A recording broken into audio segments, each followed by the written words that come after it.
Good afternoon, councillors, those who are here in attendance and those listening in.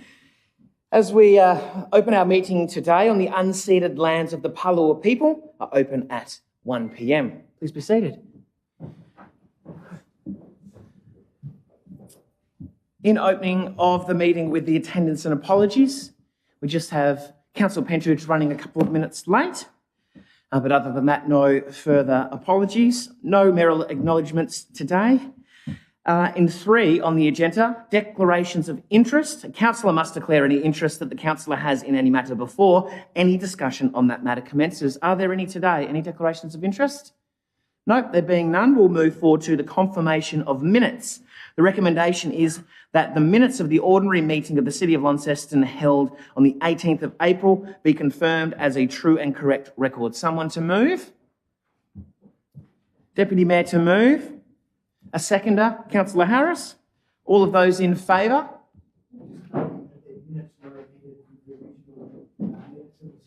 Yep, noting that they were amended. All of those in favour? Those against? Sure, you can do. Yep, if you weren't in attendance. Okay, so all in favour, just for numbers again, just to make sure there were some questions. That is all councillors present with Councillor Palmer abstaining as he wasn't here. So that's carried. Okay. Into council workshops at agenda item 5.1. Council workshops. The recommendation is that council notes the council workshops conducted and attended since the last council meeting for these purposes described. The events strategy and 124 Brisbane Street. Somebody to move that they are the workshops. Councillor Gibson, a seconder. Councillor Harris, anything to say on those ones as the mover, Councillor Gibson? Anything from Councillor Harris as the seconder? Any comments around the room? Anything to close, Councillor Gibson? No. All of those in favour of the council workshops? That is all councillors present, noting the attendance of Councillor Pentridge. The motion is carried.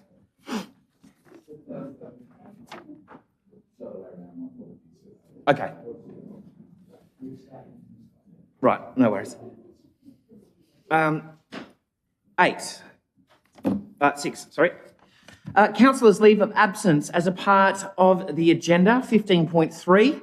We will deal with any applications for absence in closed council.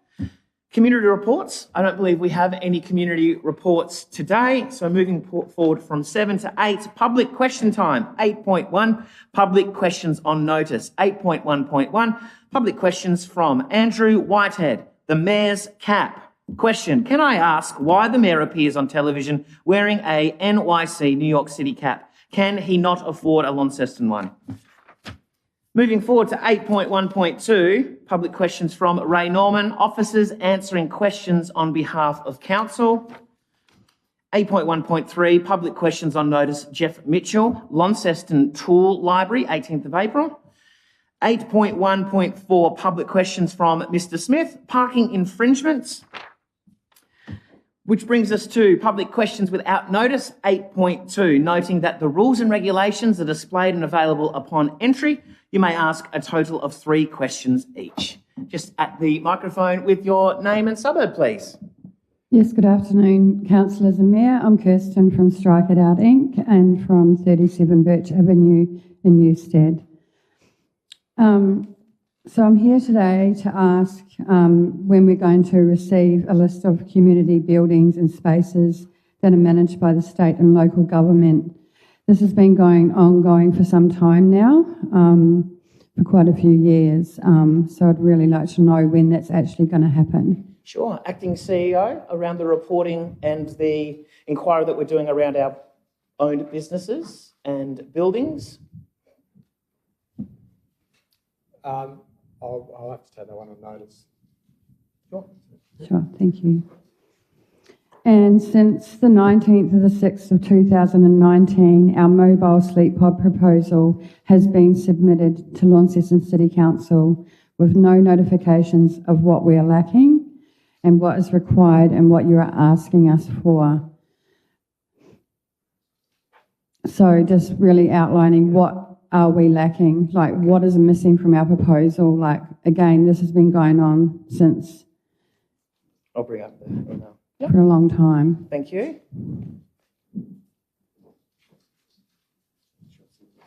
Oh, yes. General Manager Chelsea will be quicker than me bringing up the email. Excuse us, Deputy Mayor, just for a moment. Thank you for the question. Oh, yes, here's the email. Yep. Okay, so in the reporting that councillors have asked for due to the questions put forward to us, the additional detail primary sits within an operating plan that provides clarity on the intended users and how will they be referred and selected. This is important to ensure that conflicting groups aren't co-located. Details on how the site will be managed and resourced, hours of operation and who will be responsible for overnight of the operation during these hours, a comprehensive risk assessment and plan on how these risks will be mitigated with consideration to those who utilise the service, to those who visit the service and any neighbouring residents and or businesses, methods of community consultation and how this process will be delivered, details on additional service providers, if applicable, that will be involved in the operation and management on the site. We've got additional services that will be provided on site, as we've seen in the proposal, toilets and showers. Detail on any potential environmental impact. This should include considerations to noise and light created through the use of the site and how it may impact on neighbouring residents, businesses and any other user groups. So this was a part of the internal conversations that we have had. So November 22, mobile sleep pod proposal received, strike it out. The proposal was at Door of Hope at the time. 22nd of March 23, earliest correspondence that we can see, a request for a proposal to council. Then we've got the 30th of April, media released by Strike It Out. June to September 23, phone conversations between Dan and Kirsten about a potential use of the car park for the sleep pods. Then we've got November 23, Strike It Out submits an EOI for the use of the Frederick Street site. December 21, email from acting general manager at the time reiterating what was required to be provided to us with no reply that she can recall. So that's some of the internal work that we've been able to do just this week. Thank you. And can I just further some information on that? Sorry. So basically that is all included in our proposal, apart from as for the lighting and all those other factors that are always depending on what site is chosen. And again, with the community consultation, we can't include that in a proposal when we have no idea on where we're going to be setting that up. So please read through our proposal again. All those questions that you've referred to then are in our proposal. And if you're not interested in helping us to help our community members, just please say so. We'd just rather a firm no or a yes. Thank you. Thank you. Further questions without notice?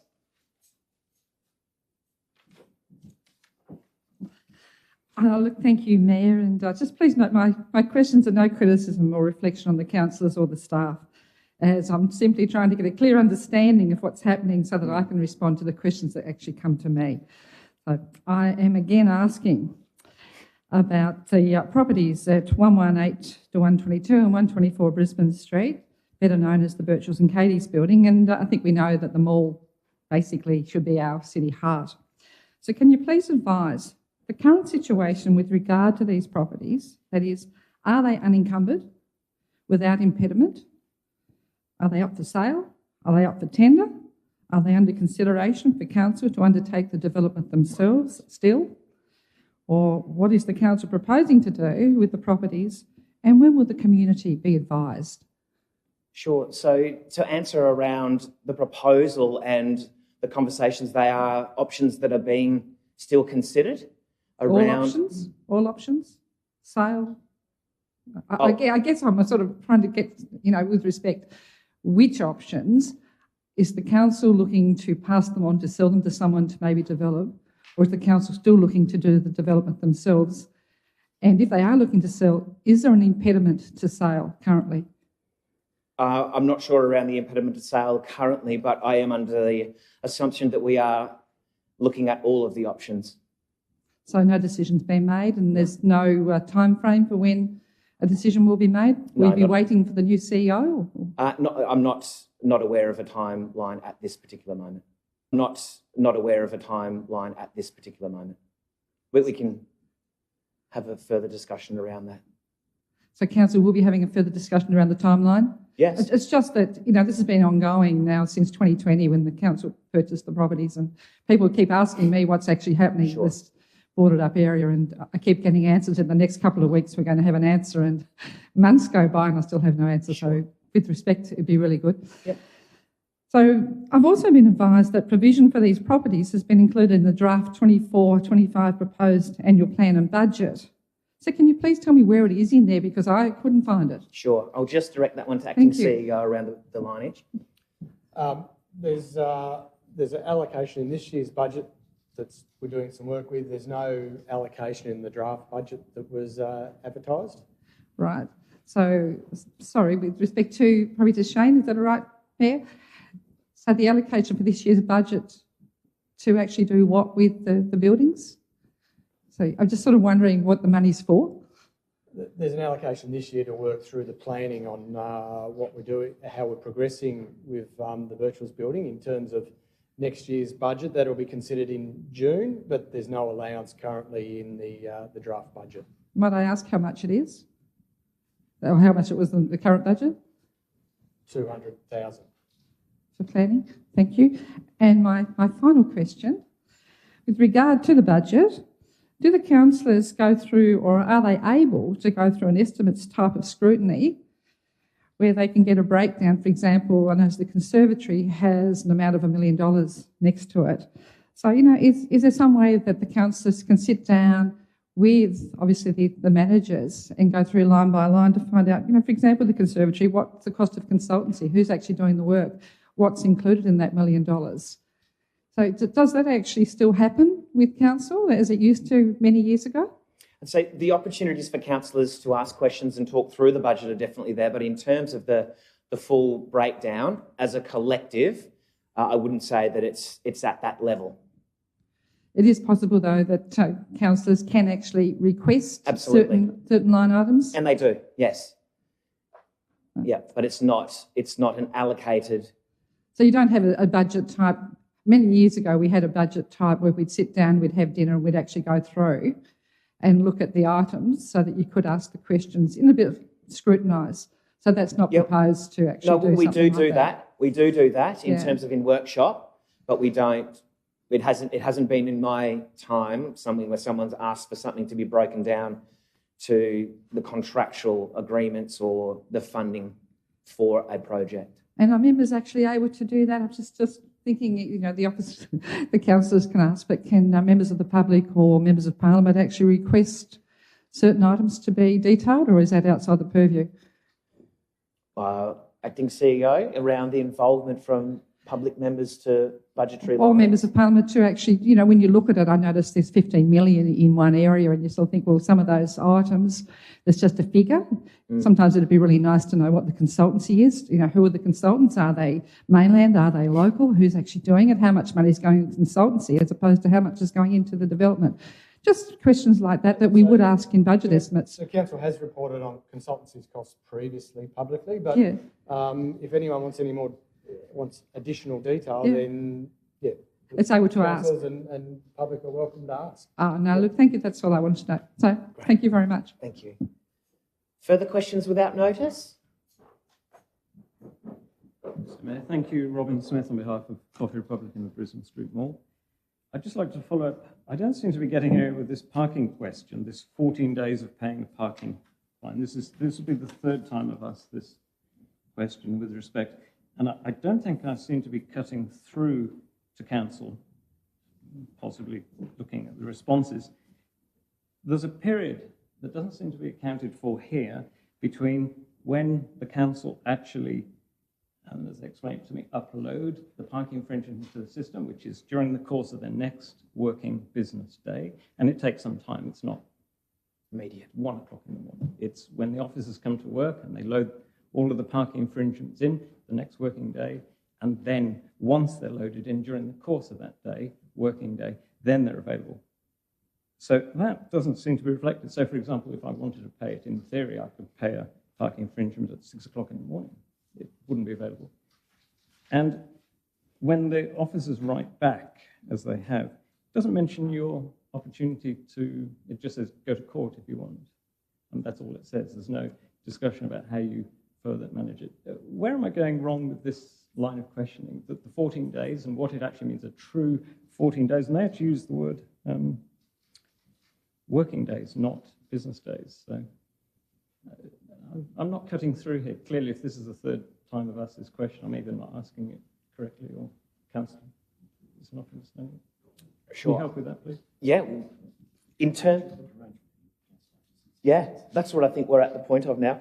We will, at your convenience, Mr. Smith, let's convene a meeting, a time together, to ensure that your concerns are getting voiced in a way that's understood, and look where the 14 days fits into then the uploading and application of that payment. Okay, thank you. Brisbane Street Mall. The thylacines have been moved from the mall and reinstalled in the Civic Square. Might I know what the cost for that process, the removal and the installation was, please? Sure. Acting CEO, do you have that on the top of your head? Yep, we can take that on notice because I have some figures, but I don't want to quote them just in case they're incorrect. Thank you. Third question, always on about the mall, as I am selfishly, but one of the larger properties in the mall has a lot of graffiti on it. Has for several years now, quite a lot of graffiti front on the Brisbane Street side and also on the car park. I understand there's a letter, a template, the council sends out to a landlord or a property owner that suggests to them in some form, I've never seen the letter, that they might want to look at removing the graffiti. Yes. May I have a copy of that letter, please? Sure. I've never seen one. I've heard Sure, of them. sure. I know the tenor that's written in. I know the tone of the letter. It's been passed to me. But I'd like to have one if I may. And I might be of a mind to write something of that vein to the council itself, because I understand the Birchall's building is probably one of the more graffitied buildings in the CBD. Front and back, it's quite heavily, it's significantly covered in graffiti. It has been for a very long time. It's years some of the graffiti tags have been on the building. And I understand from the previous question that Birchall's building, front and back, and Suzanne is cancelled. Yeah. Yes. Thank you very much. Thank you. Thank you, Mr. Smith. Any further questions without notice? Okay, there being none, we will move forward to agenda item 9, announcements by the Mayor, which are all published there in the publicly available agenda. So we'll move forward to Councillor's report at 10. Any councillors' reports? Councillor Palmer. Thank you very much, Mayor. On Thursday, the 25th of April, I attended the dawn service at the Launceston Cenotaph, along with thousands of others, as we stood together as one to remember all those who paid the ultimate sacrifice. It's fair to say that the Anzac spirit is alive and well. Then on behalf of yourself, Mayor, and my fellow councillors, I attended the 11 a.m. Anzac service in Lilydale.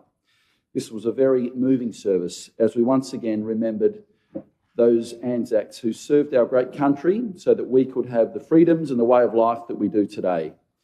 Congratulations to the Lilydale RSL sub-branch for all that you do.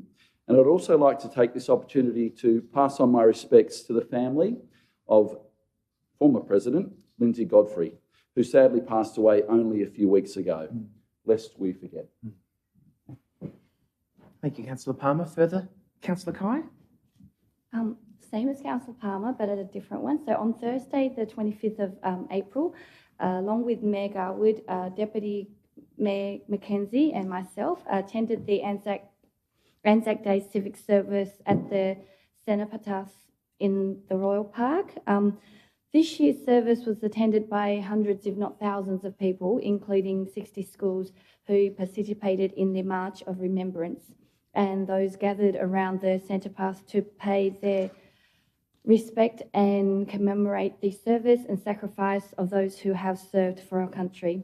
We will always remember their bravery and dedication. Thank you. Thank you, Councillor Kai. Further councillor reports? Being none, we'll move forward to questions by councillors at 11.1. We have Councillor Gibson with short-term accommodation. And at 11.1.2, Councillor Kai with the Paul Davies report. At 11.2, do we have any councillors' questions without notice? Councillor Pentridge?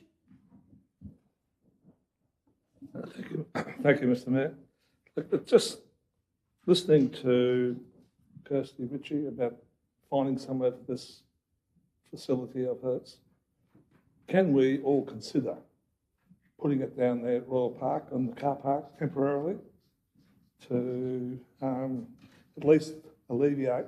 It just seems ludicrous to have a facility that's been a lot of money spent on, that's sitting inside a warehouse somewhere. Well, it's not actually sitting in the warehouse, it's sitting in a yard. Now, surely to God, some person shouldn't just pick it up and move it somewhere and leave it there.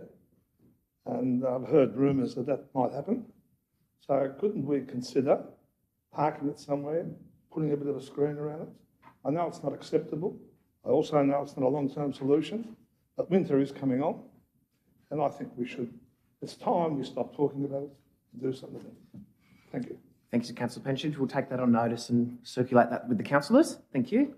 Further questions without notice? There being none, moving to 12, which is Infrastructure and Assets Network. 12.1 is the Launceston Flood Authority report, with the recommendation that Council receives the Flood Authority report as of October 23 to March 24. Somebody to move? That's been moved by Councillor Walker. A seconder? Councillor Britton? Councillor Walker, would you like to speak to the report? I'll just start by a question, if I may. I note in the report that one of the activities that they're looking at is progressing the flood mitigation strategy or scoping the flood mitigation strategy. Does that mean that as a council we have passed the works from that notice of motion initially over to the Flood Authority? Is that our first step in that procedure? Acting CEO? So as you appreciate, it's our staff that actually provide the staff to the Flood Authority. So our staff as council officers are undertaking that work, but they're engaging as a key stakeholder, the Flood Authority Board, in that scoping work. And another question, if I may. I note that they did attend, they make note of attending a Hydro Tasmania Trevelyan Dam Break Review. Hydro Tasmania undertaking routine review of dam break analysis and impacts for Trevelyan Dam. I can only imagine the impacts would be rather severe. And they go on to say also that Hydro intends to hold a desktop-based dam safety exercise with relevant stakeholders in May 24, as in now, to test the revised dam safety emergency plan. Will councillors and the public be given information from that? Because it seems like something that obviously involves the entire community. Acting CEO? Once they finish the work, I'm happy to provide it to councillors. In terms of whether it's provided to the public, that's a question for emergency services and Hydro. Thank you. All right, thank you, Mayor. I'm happy to stand to move to accept this report from the Flood Authority covering the period 1st of October to the 31st of March. Great, thank you, Councillor Walker. Councillor Britton is the seconder. Any further comments, questions around the table? Councillor Pentridge? Thank you. I'm just wondering whether, in relationship to the Flood Authority, and I'm quite aware that we're talking about the ongoing repairs to the existing levees, and we're not referring to the river, any work that needs to be done. But has anyone noticed the amount of silt that's accumulated around where Reuben Mound is? I mean, I've never in all my life seen it that height. And is someone going to start looking at it? And what are we going to do? I recall this subject coming up, and our former CEO I thought he assured me that that the silt was going to reach, and I think he used the word equilibrium, which is probably a word that wasn't mine to use, it's a big word, Well, really, like, I'm just wondering how high up the equilibrium is going to get, because it's getting higher and higher, and someone's got to address it. Otherwise, it's going to get to the stage where we're not going to be able to fix it in a cost-effective manner. Okay. So if someone would have a look at low tide, please. Thank you, Councillor Pentridge. Yep, we'll take that one on notice as well around the reporting of equilibrium. Yep. Okay. Any further questions? Comments? Anything to close, Councillor Walker? As the mover? No. Okay. Putting it to the vote then to accept the report. All of those in favour?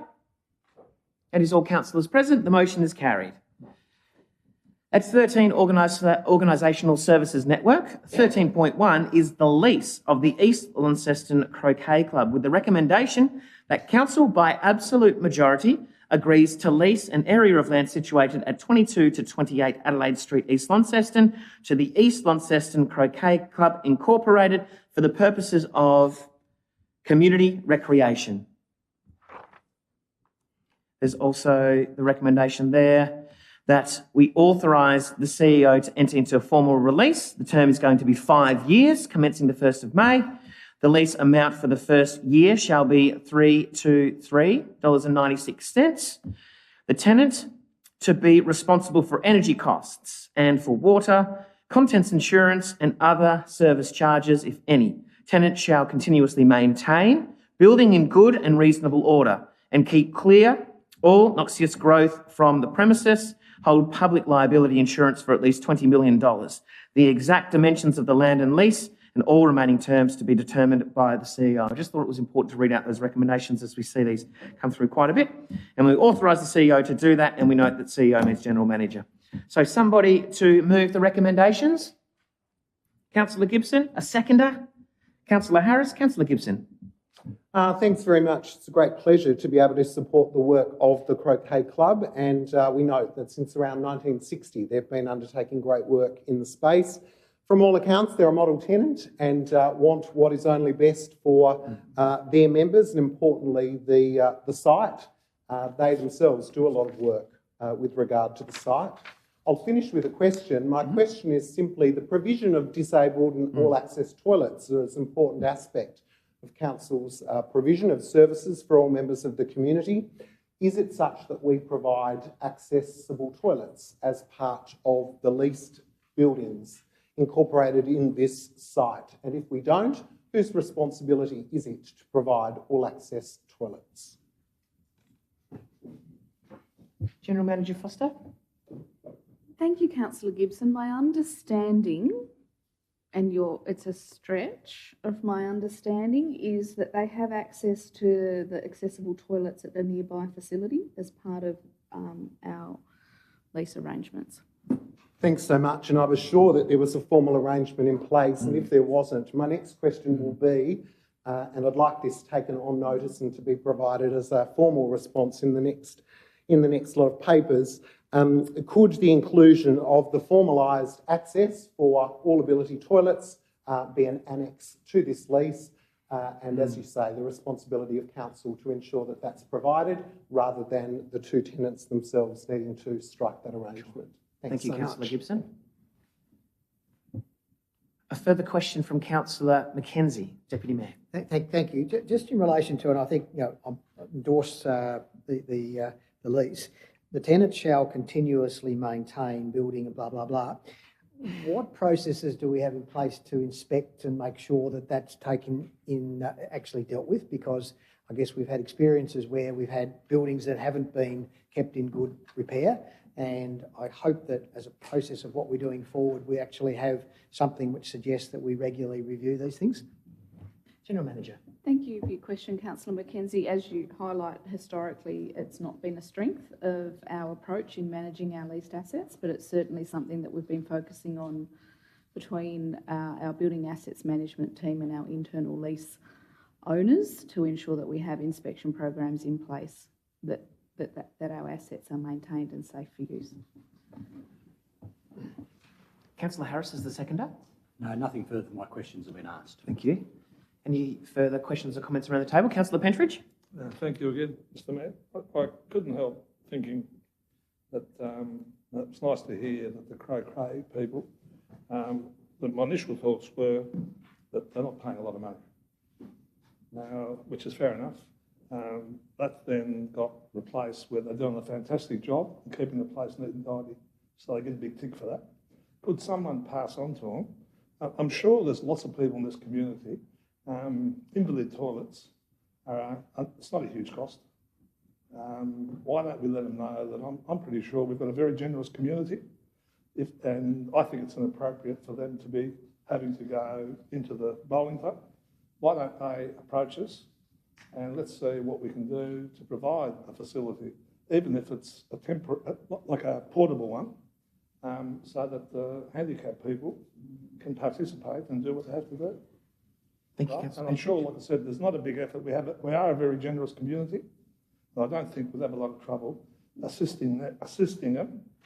But I think it's time that we start assisting people rather than continuing to pay for everyone. Thank you. Sure. Thank you, Councillor Pentridge. Councillor Gibson to close. Thank you so much, and certainly take on board the intent of everyone's comments and, note that over time language evolves, but the intent is always good and appreciated. I think it's important to note that we've come a long way with our leases and licensing, and Councillor Pentridge, for your surety, the way that we've got to everyone kind of paying the same thing now, I think is appropriate, because what it means is that there is no examples of, as new leases are renewed, people are required to come on board in line with the license with the policy. Mm-hmm. And that's appropriate, and I think your comments are appropriate as well, and certainly having that answer responded to will assist us to determine where we go next. I think the comments from the Deputy Mayor from my point were going to be the point that I'd like to stop on, and that is that moving forward, that appropriate upkeep and that inspection of upkeep, but also that provision of those inspections to the elected body is what we'll be looking for into the future. It's certainly what I've talked about in terms of the model arrangement with regard to Frederick Street, and what I think we'll need to instigate moving forward, an annual sharing of where those updates are at. So that's certainly something on my list. I hear it's on other councillors' lists as well. But with regard to the Croquet Club, great to hear the support for this particular club. We know members have participated even in the sport, which is great. And as I say, we look forward to the answer with regard to the provision of accessible toilets. Thank you, Councillor Gibson. Putting it to the vote, all those in favour? That is all councillors present. The motion is carried. At 14, Chief Executive Officer Network, we have 14.1, the Cataract Gorge Chairlift Renewal Request. The recommendation, before we get to it, we do have a speaker. Thank you, Ms. Ives. And Councillor Britton, if you wouldn't mind just... There we go. I'll go to the side. Stand up for it. Good afternoon, everyone. My name's Rosalind Ives, if you didn't know. But today I am, as Vice President of the Launceston Cataract Gorge Protection Association, also known as Hands Off Our Gorge, I'm speaking today on behalf of the association regarding the Gorge Chairlift Renewal Request. We welcome the proposed three-step process for Cole Council to work with proponents and the community. The approach being taken is very sensible. It provides in-principle support while requiring exact dimensions and location of the infrastructure with relevant graphics, details and information. It's an important first step to take before the proposal can proceed. We all need and want to know exact details of the proposal so a proper, fully informed decision can be made. We note that the first step will involve a public process with opportunity for the community to comment, and we applaud this important aspect being included. It is hoped this opportunity to comment will be well advertised. and will allow for sufficient time in the process for the community to engage fully with the proposal, and ideally also enough time for modifications to be made in response to feedback should it be necessary. It is not desirable for any party to go to the Appeals Tribunal, so let's do what we can to support a suitable chairlift renewal for our wonderful Cataract Gorge, and so avoid the need for any potential objections. Thank you, Council, for determining the steps that will allow a thorough assessment of the chairlift renewal. Sorry about that word. That was so thanks, everyone. It's fabulous. Thank you. So the recommendation provides in principle support the Council for the renewal of the Gorge Chairlift and welcomes the proponents to work with the Council to obtain disposal of an interest in land, a new licence or easement for the operation of the site, and provision of consent for the lodgement of a development application on council land, and notes that the landowner consent, disposal of an interest in land and licence all require separate decisions of council. Putting that recommendation to Councillor Gibson and Councillor Harris. So Councillor Gibson is the move, Councillor Harris as the second. Thanks very much. I think this is a great way forward in that Council is able to provide in principle acknowledgement and support of the refurbishment of an asset that has coexisted in the Gorge since 1972. It is important that full transparency and an openness and an awareness to undertake a business and an operation such as the chairlift in the Gorge is a privilege, it's not a right. But there is a willingness and an acknowledgement that this nationally award-winning tourism asset brings great return to Launceston, and its coexistence in the Gorge in its current format is appreciated and valued. But in the absence of images, in the absence of information, it is hard for our community and thus us as the council representatives to make an informed decision to allow a lodgement of a development application without the necessary information.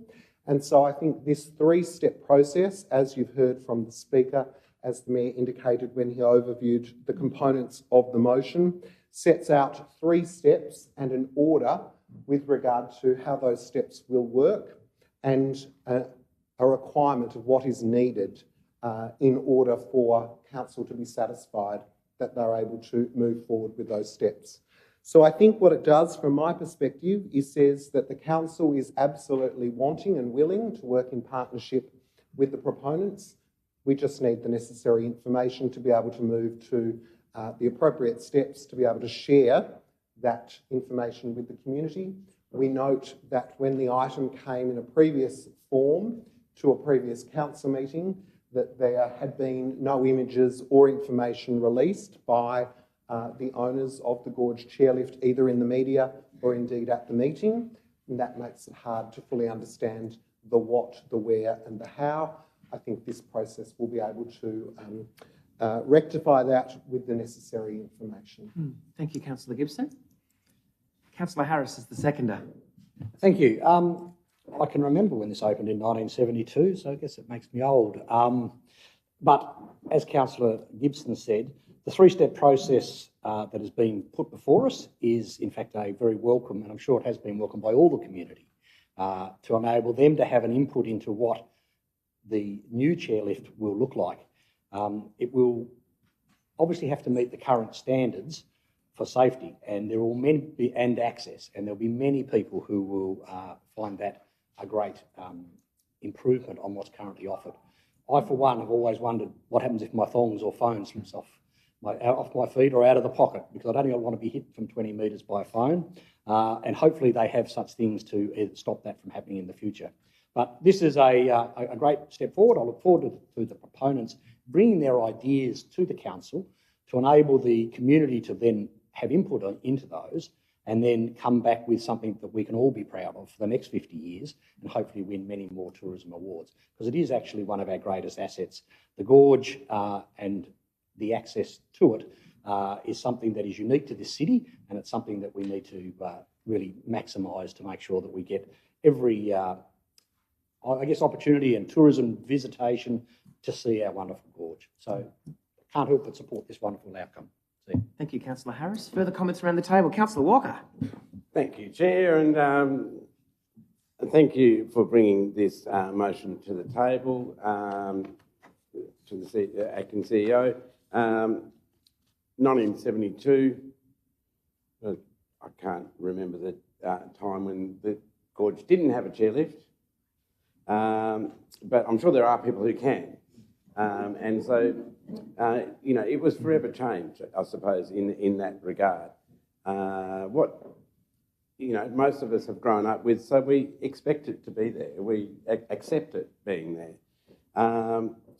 Any future iteration, and I think this is perhaps over the last couple of months where some confusion has crept in, any future iteration is unlikely to be like for like.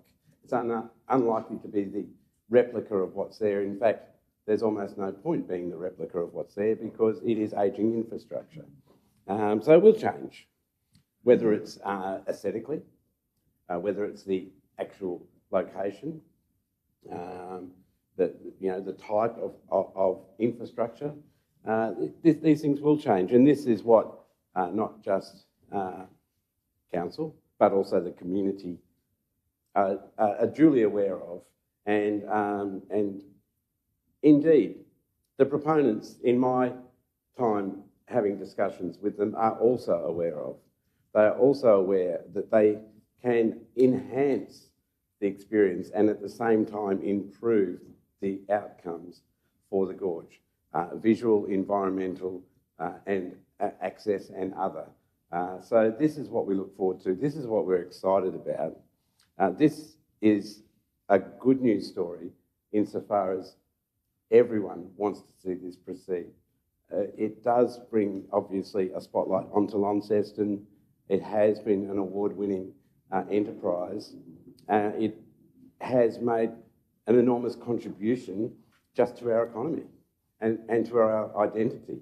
And that can only be enhanced by a project that will have the imprimatur of the community upon it when it is finally built. So I look forward to that day, and I welcome this positive step forward that we walk forward together with the proponents in order to facilitate that. Thank you, Chair. Thank you, Councillor Walker. Deputy Mayor, then Councillor Dawkins. Thank you. And look, I stand to support the motion, but I guess 2 weeks ago when this matter was here, I was probably of a mind to support the DA and deal with it through the DA process, and things like licences and things like that could be dealt, because I think the problem we have with this with a developer is the efficiency of process and the length of time to get to an outcome. I accept all the comments, and I think they were very well made at the last meeting by the speakers, and therefore accepting what's been put forward today. I suspect there's a level of frustration from the owners of the chairlift and the development going forward on the basis that they're now going to have to go through another number of steps before they're going to be able to lodge their DA, which will then go through a further process. So I can understand the consternation that they go through in regards to what they're doing. But given they are lovers of the gorge as well, and they've made their livelihood from that asset, and that asset is so important to the people of Launceston and beyond, it's appropriate that we make sure we manage that on behalf of the people of Launceston and beyond, to make sure we get the best outcomes that we get. So a public process, and I think there were some things lined out, and I think this has been very well lined out here. My only concern is the time that it'll take to get to where we've got to get to, but we need to get the right decision. So I will support today, but also feel, and hopefully the proponents will come back with a positive attitude to how they're going to engage with the community to get this job done as quickly as we can. Thank you, Deputy Mayor. Councillor Dawkins. Thank you. Look, I'd just like to add a couple of words of gratitude that we were able to effectively pause this conversation, give a little more detail to an engaged group of community members so we could, as has been suggested, move forward as a group. I do think we've lost a little efficiency for the developer, but we have gained the support of the community in doing that, and for me, it's always worth it. Thank you. Right, thank you, Councillor Dawkins. Any further comments or questions around the table? Councillor Pentridge? Look, I have to agree with everything I've said. One of the things that I believe would come across, it has been a long, dragged-out process. It'd be nice if by no other means the LADA's listening to this meeting. I think that the majority of this table supports what they're doing. I'm not sure where it's got to be as difficult as it has been, but nevertheless, let's move forward and let's give them some assurance. Well, I'd like to, I'm not speaking on behalf of anyone, but I think I'm fair to say that the majority of this table would support them, and I think we need to get on with it, as we've already said, get on with it and let them know that we will support them. But it is public land, and we have an obligation to look after the public too. So, thank you. Thank you, Councillor Pentridge. No further comments around the table. Anything Councillor Gibson would like to close? Thanks so much. I think the comments from around the table are welcomed. I think, importantly, from my perspective, and hopefully from the developers and indeed community members, when this item was considered 4 weeks ago, there was certainly no one who was in direct opposition to a chairlift operating in the gorge. In fact, it's not a conversation around whether we have a chairlift or not. The conversation is, can we be sure that what we're going to get doesn't make an unreasonable impact on the gorge that is enjoyed by so many for so many different purposes? And in line with the 2015 Council report on our future management of the gorge, it is appropriate for us to have all the information before we enter into processes with regard to such an important asset as the gorge. If I was the developer, and I'm not, tomorrow I'd be having a media call that sets out what the project is, what it looks like, and where it's going to go. Indeed, today, if you've got a 12-0 vote, that is a good sign of support, of in-principle support for the renewal of an important piece of infrastructure in our tourism market, but an appropriate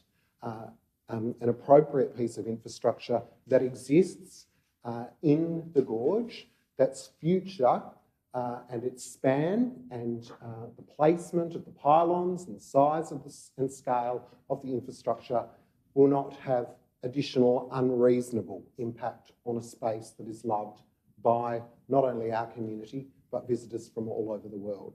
So we look forward to those front page images on the Examiner, probably not tomorrow because the deadline will have already passed, but maybe the day after, and allowing our community to engage appropriately and further support this renewal project. Thank you, Councillor Gibson. So putting it to the vote then, all of those in favour? That is all councillors present. The motion is carried.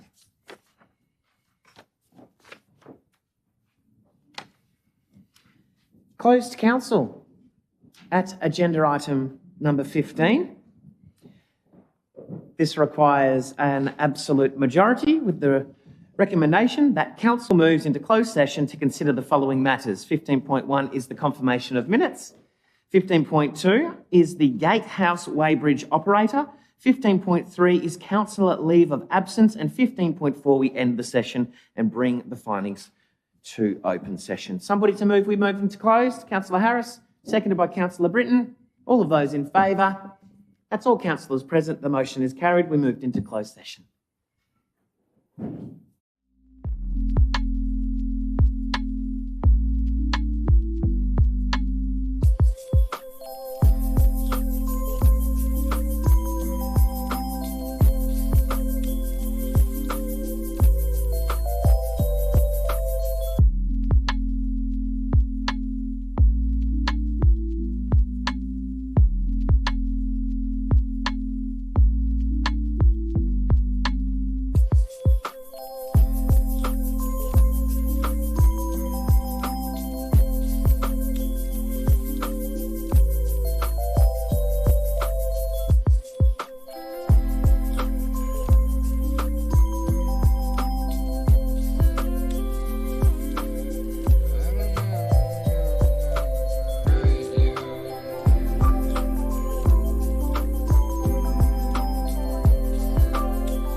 Okay.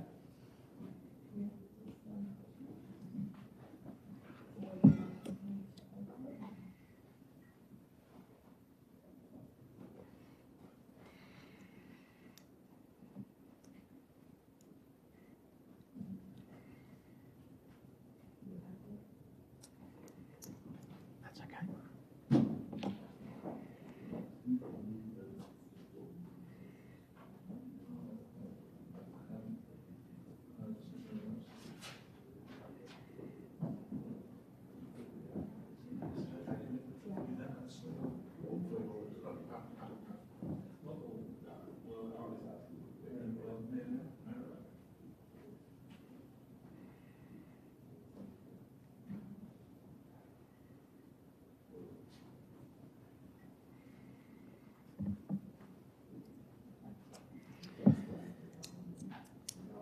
Okay, councillors.